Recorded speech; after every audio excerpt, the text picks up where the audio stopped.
آقا خیلی مخلصیم. خوردگی گرگیر تارا رو داریم که با یه ضربه کوچیکی ببینید چقدر پایین گرگیر له شده.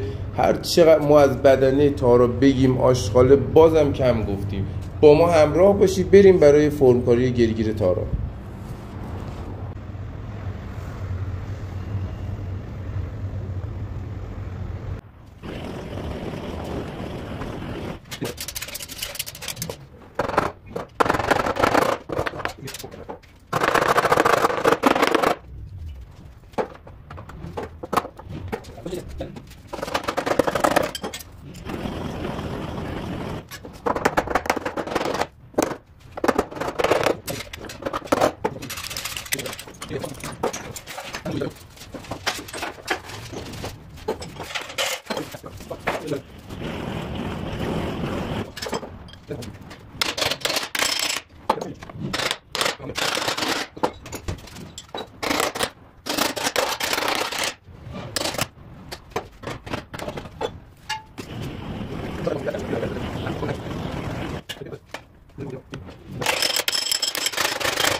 خیلی مخلصیم. اینم تموم شده گرگیر تارا، همونجور که تو ویدیو دیدین ما فرمکاریش هم گذاشتیم. اینم تموم شده کار، از زوایای مختلف میذاریم، یه کار درجه یک.